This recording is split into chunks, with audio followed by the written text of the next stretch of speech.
हर खबर पर होगी आपकी पकड़। डाउनलोड कीजिए एबीपी लाइव ऐप। चीन से तनाव के बीच पीएम मोदी ने अचानक लद्दाख पहुंचकर सबको चौंकाया। 11,000 फीट की ऊंचाई पर तैनात जवानों से बात की, सुरक्षा का जायजा लिया। लद्दाख से पीएम मोदी ने चीन को संदेश दिया, कहा विस्तारवादियों का वक्त अब खत्म, यह है विकासवादियों का वक्त। इतिहास गवाह है, विस्तारवादियों को मुंह की खानी पड़ी है। पीएम मोदी लद्दाख में जवानों से बोले, हमारे दुश्मन जान लें कि हम बांसुरी बजाने वाले कृष्ण जी की पूजा करते हैं, लेकिन दुश्मनों के लिए उनके पास सुदर्शन चक्र भी होता है। लद्दाख में पीएम मोदी जब जवानों के बीच गुजरे तो जवानों ने लगाए वंदे मातरम के नारे। मोदी ने हाथ जोड़कर सलाम किया। भारत माता की वंदे वंदे। लद्दाख दौरे पर पीएम मोदी के साथ सेना प्रमुख नरवणे और चीफ ऑफ डिफेंस स्टाफ मौजूद रहे। 18 दिन पहले गलवान घाटी में चीन के साथ झड़प में हमारे 20 जवान शहीद हुए थे। लद्दाख में पीएम मोदी अस्पताल में भर्ती जवानों से भी मिले। मोदी से जवान बोले, फिर से एलएसी पर जाने को बेकरार हैं। इन्हीं जवानों ने 15 जून की रात चीन के कायराना हमले का दिया था तगड़ा जवाब। अस्पताल में घायल जवानों को पीएम मोदी ने देश का संदेश दिया। बोले, हमारा देश ना कभी किसी के आगे झुका है ना झुकेगा, और ये सब आप जैसे बहादुर जवानों की वजह से है।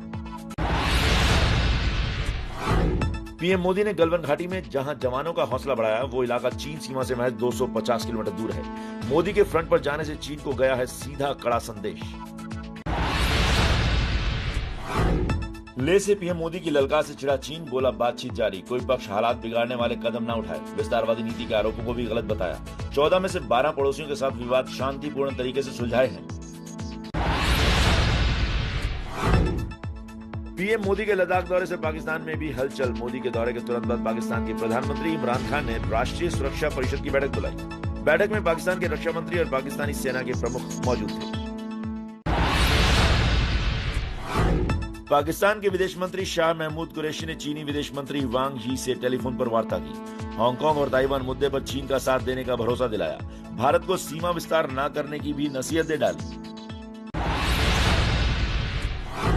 अमेरिका के न्यूयॉर्क में चीन के खिलाफ प्रदर्शन। भारतीय समुदाय ने गलवान घाटी विवाद पर चीन के खिलाफ विरोध प्रदर्शन किया। कनाडा ने हांगकांग के साथ प्रत्यर्पण संधि को रद्द किया। पीएम जस्टिन ट्रूडो ने किया ऐलान। चीन के हांगकांग में सिक्योरिटी लॉ लगाने के बाद उठाया गया कदम। पूर्व वित्त मंत्री और कांग्रेस नेता पी चिदम्बरम ने पीएम मोदी के चीन को लेकर दिए बयानों पर उठाया सवाल। पूछा कि एक हफ्ते में तीसरी बार ऐसा हुआ है कि पीएम ने चीन का नाम नहीं लिया है। श्रीनगर के मालबाग में आतंकियों से एनकाउंटर। सुरक्षा बलों ने एक आतंकी को ढेर किया। सीआरपीएफ का एक जवान भी शहीद। मालबाग में आतंकियों से लड़ते हुए शहीद हुए सीआरपीएफ जवान कुलदीप ओरान को श्रीनगर में सुरक्षा बलों ने दी श्रद्धांजलि।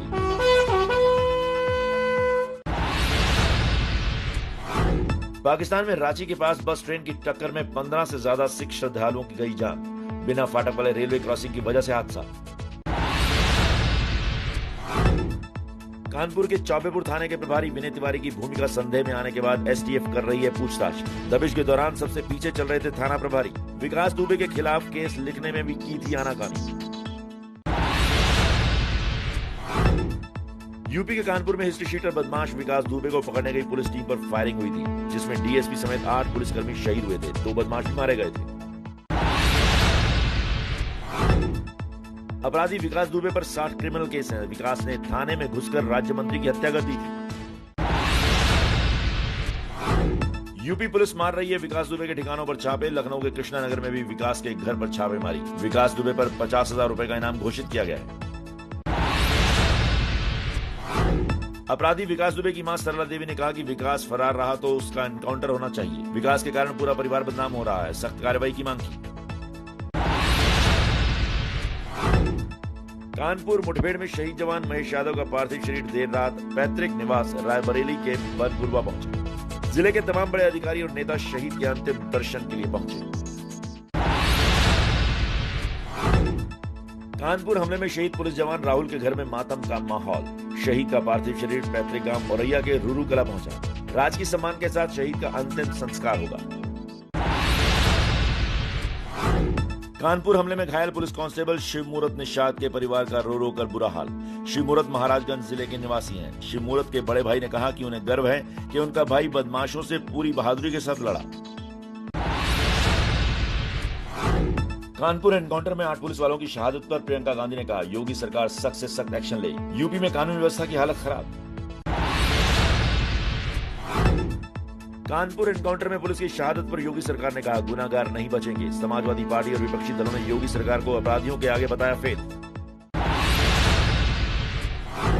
उत्तर प्रदेश के कानपुर में शहीदों के लिए समाजवादी पार्टी के कार्यकर्ताओं ने प्रदर्शन किया। शहीदों के परिवार के लिए आर्थिक मदद और सरकार को बर्खास्त करने की मांग को लेकर प्रदर्शन किया।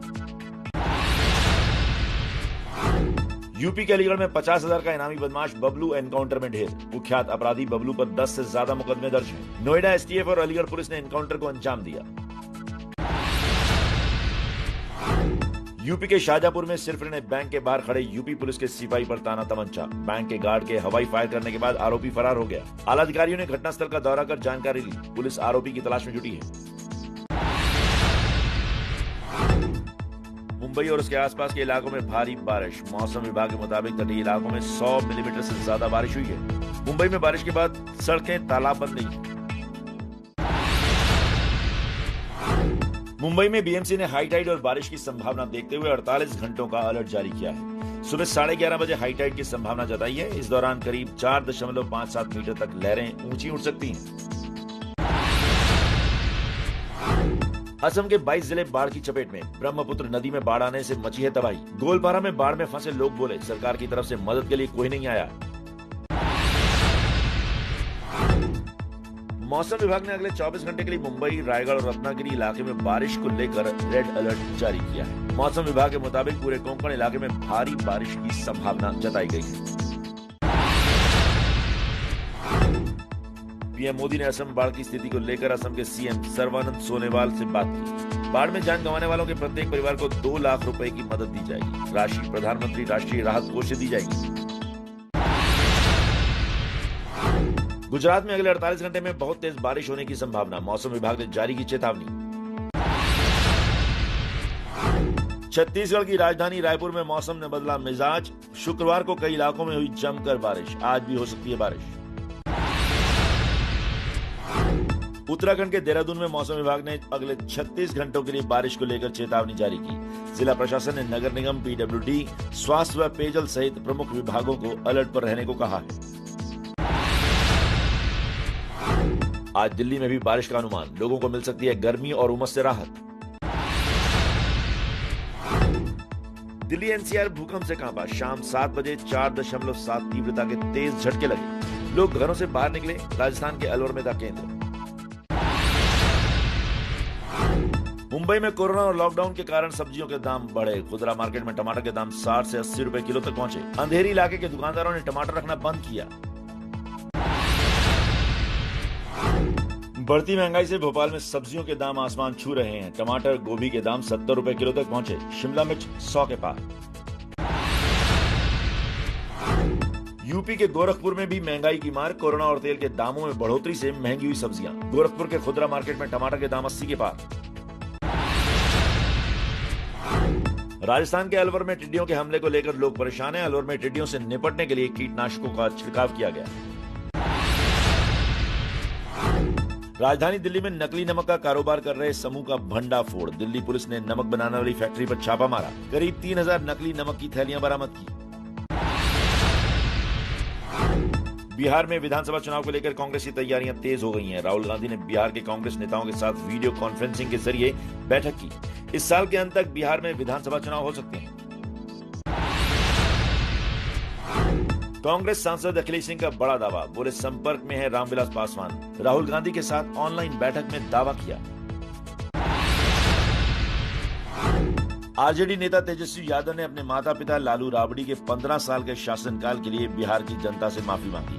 बोले 15 साल में हमसे कोई कमी या भूल हुई थी तो हम उसके लिए माफी मांगते हैं। एमपी में शिवराज सरकार के खिलाफ कोर्ट जा सकती है कांग्रेस। कमलनाथ ने कहा उपचुनाव को ध्यान में रखकर मंत्री बनाए गए। इससे उपचुनाव में फायदे की साजिश। रेलवे के निजीकरण के विरोध में कांग्रेस कार्यकर्ताओं ने कोलकाता में प्रदर्शन किया। ईस्टर्न रेलवे के ऑफिस के बाहर धरना देकर विरोध जताया। यूपी के अयोध्या में इंसानियत शर्मसार हुई। भूखे सांड को विस्फोटक खिलाया गया। विस्फोटक से सांड का जबड़ा टूटा। पुलिस ने 2 आरोपियों को गिरफ्तार किया। छत्तीसगढ़ के रायपुर में एटीएम में पैसे डालने गई वैन से बाइक सवार अज्ञात लुटेरों ने लाखों की नकदी साफ की। घटना की वारदात सीसीटीवी में कैद हो गई है। पुलिस नाकाबंदी कर आरोपियों की तलाश में जुटी है। पटना में पुलिस ने पीएनबी बैंक डकैती का खुलासा करते हुए 5 आरोपियों को गिरफ्तार किया। लुटेरों के पास से लाखों का कैश बरामद। पीएनबी के अनीसाबाद शाखा में 22 जून को 52 लाख रुपए की लूट की वारदात को अंजाम दिया गया था। एमपी के रतलाम जिले का मारपीट का वीडियो वायरल हो रहा है। वीडियो में लोग आपस में मारपीट करते हुए नजर आ रहे हैं। हालांकि मारपीट क्यों हुई इसकी अब तक कोई जानकारी नहीं मिली है। प्रयागराज पुलिस ने 1 लाख के इनामी बदमाश खालिद अजीम को गिरफ्तार कर लिया है। समाजवादी पार्टी का पूर्व विधायक रह चुका है खालिद। यूपी के कौशाम्बी जिले से पुलिस ने किया गिरफ्तार। खालिद पर 33 मुकदमे दर्ज हैं। 3 साल से पुलिस कर रही थी तलाश। यूपी के सोनभद्र में पुलिस को मिली बड़ी सफलता। 2 करोड़ की हेरोइन समेत 3 तस्कर गिरफ्तार। आरोपियों के पास से हेरोइन के साथ असला भी बरामद हुआ है। दिल्ली के फतेहपुरी थाना इलाके में मिला लापता साजिद का शव। साजिद की हत्या के लिए उसी के 3 दोस्तों पर लगा है आरोप। यूपी के हमीरपुर में पति पर लगा है अवैध संबंधों का विरोध करने पर पत्नी की हत्या का आरोप। पुलिस के मुताबिक हत्या फावड़े से की गई। हत्या के बाद फरार आरोपी को पुलिस ने किया गिरफ्तार। उत्तराखंड के जोशीमठ में बर्फ के पहाड़ लोगों को आकर्षित कर रहे हैं। जोशीमठ के चेनाब घाटी की तस्वीरें देश में चर्चा का विषय बनी हुई हैं। स्थानीय लोग पहाड़ों पर ट्रैकिंग का लुत्फ उठा रहे हैं। 8 जुलाई को आने वाले जन्मदिन से पहले सौरव गांगुली का एक वीडियो चर्चा में है। वीडियो में सौरव बल्ले से फॉरवर्ड डिफेंस सिखाते हुए नजर आ रहे हैं। देश में कोरोना पर राहत भरी खबर। आईसीएमआर का बड़ा दावा। कहा 15 अगस्त से पहले देश को मिल सकती है कोरोना की वैक्सीन। 7 जुलाई से शुरू होगा वैक्सीन का ट्रायल। देश में पहली बार 24 घंटे में कोरोना के एक साथ 21,000 के करीब नए केस आए। 379 लोगों की मौत भी हुई। अगले हफ्ते कोरोना के कुल केस 7 लाख के पार जा सकते हैं। देश में एक तरफ कोरोना संक्रमितों के मामले तेजी से बढ़ रहे हैं तो दूसरी तरफ ठीक होने वालों की संख्या भी बढ़ी है। स्वास्थ्य विभाग के मुताबिक अब तक 60% लोग कोरोना को हरा चुके हैं। कोरोना पर सरकार की नई गाइडलाइंस। अब बिना लक्षण और कम लक्षण वाले मरीजों को घर पर आइसोलेट होने की छूट, लेकिन घर में अलग रहने के इंतजाम और डॉक्टर की अनुमति जरूरी।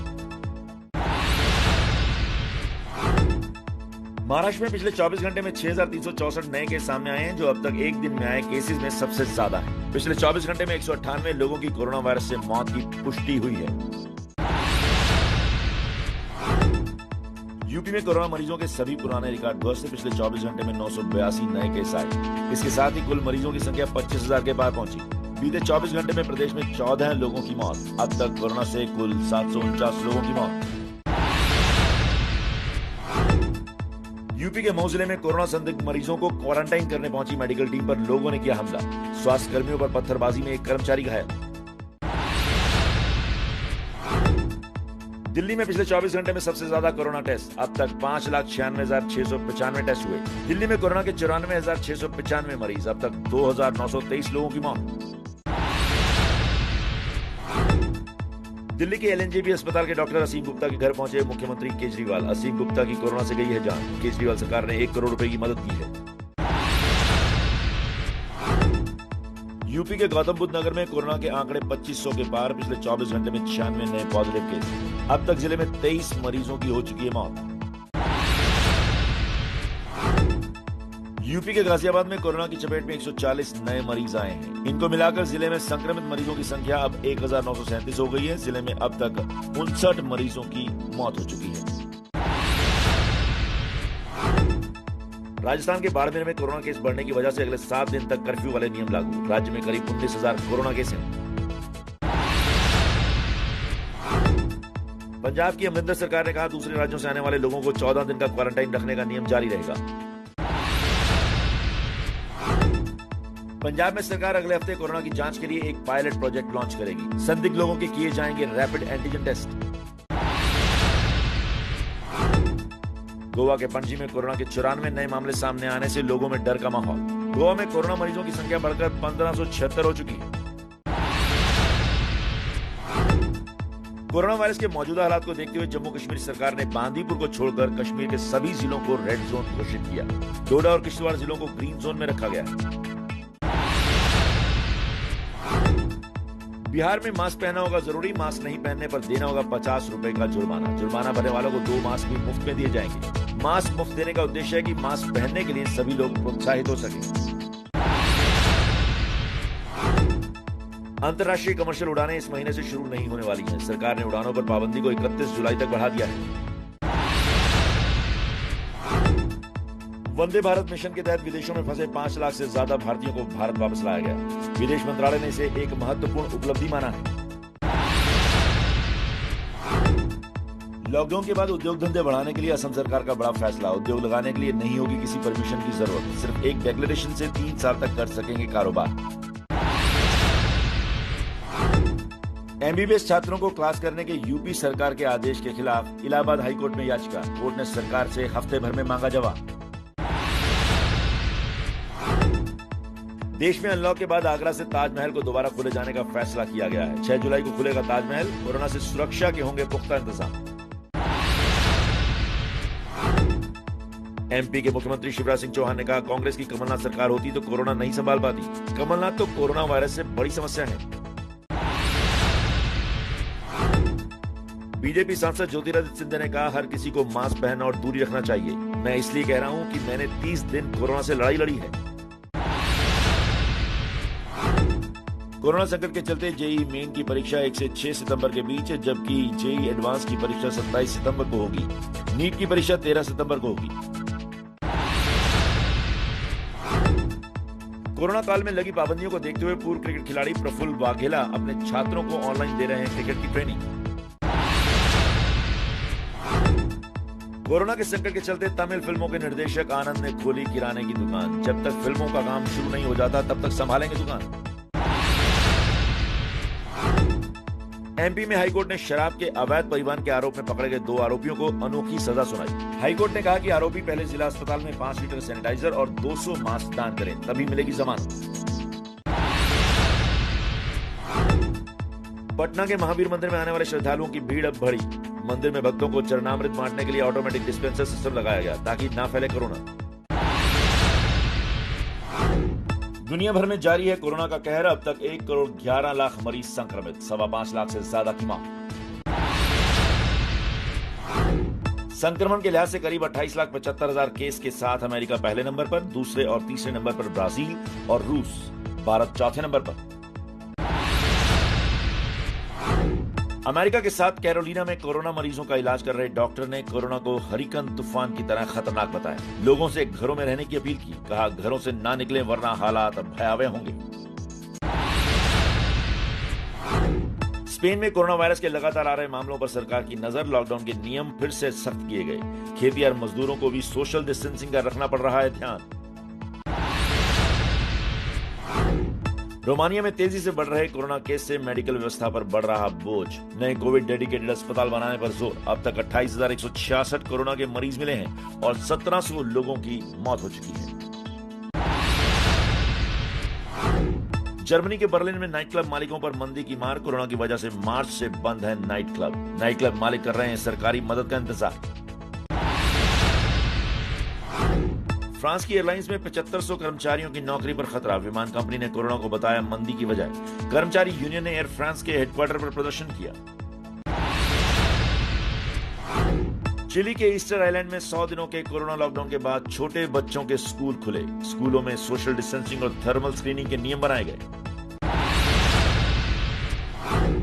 फिलिस्तीन के वेस्ट बैंक में 5 दिन का कोरोना लॉकडाउन। शुक्रवार से लागू लॉकडाउन में सिर्फ राशन और दवा की दुकानें खुलेंगी। वेस्ट बैंक में अब तक कोरोना के 3000 केस मिल चुके हैं। थाईलैंड के सुवर्णभूमि एयरपोर्ट पर कोरोना टेस्टिंग लैब बनाई गई। थाईलैंड पहुंचने वाले यात्रियों को 90 मिनट में कोरोना टेस्ट रिपोर्ट मिलेगी। थाईलैंड में इस महीने से शुरू हो रही है अंतरराष्ट्रीय विमान सेवा। नॉर्थ कोरिया के तानाशाह किम जोंग ने अचानक दुनिया के सामने आकर कोरोना पर बैठक की। अधिकारियों को कोरोना के खतरे से निपटने के लिए तैयार रहने को कहा। ब्रिटेन में 10 जुलाई से 50 देशों के नागरिकों को मिलेगी एंट्री। 14 दिन के क्वारंटीन नियम से भी राहत। सिर्फ अमेरिका और चीन के नागरिकों को करना होगा 14 दिन का क्वारंटीन। अमेरिका में बढ़ते वायरस के खतरे की वजह से फैसला। फ्रांस के प्रधानमंत्री एडवर्ड फिलिप ने पीएम पद से इस्तीफा दिया। फ्रांस में सरकार में होने वाले हैं बड़े बदलाव। फ्रांस के नए पीएम पर अभी विचार नहीं। अमेरिका के एरिजोना में गैस स्टेशन को लूटने घुसे संदिग्ध की जवाबी फायरिंग में मौत। स्टोर में मौजूद कर्मचारी भी घायल। संदिग्ध लुटेरे ने एक ही रात में 3 गैस स्टेशनों को बनाया था निशाना।